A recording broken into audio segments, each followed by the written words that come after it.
وإياك والعصبية، إياك والتعصب للباطل والانتصار لرأيك واتباع هواك، أو أن تنتصر لجماعتك التي تنتمي إليها، وكل ذلك لا يجوز أصلا.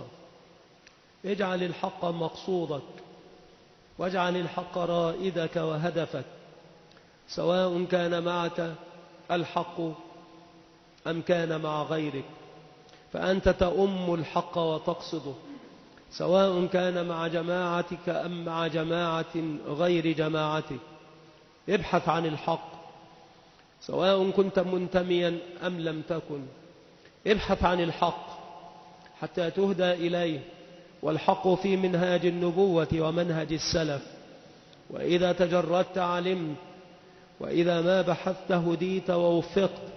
فاجعل هدفك الحق، والحق ضالة المؤمن أينما وجده أخذه. أما الذي يتعصب لرأيه ويرفض الحق فهذا من عمل أهل الجاهلية ومن عصبية الجاهلية، وهذا ليس من الإسلام في شيء. إياك والعصبية.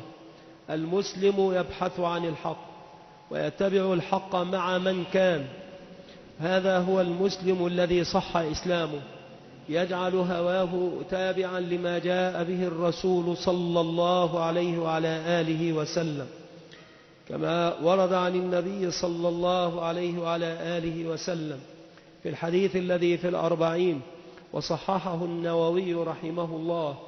قال صلى الله عليه وسلم: لا يؤمن أحدكم حتى يكون هواه تبعا لما جئت به.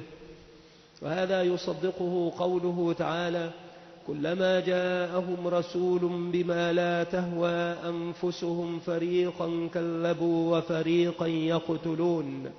فهم يتبعون أهواءهم ولا يبغون الحق ولا يريدونه، وإذا ما رأوه لم يلتفتوا إليه وخالفوه وجانبوه.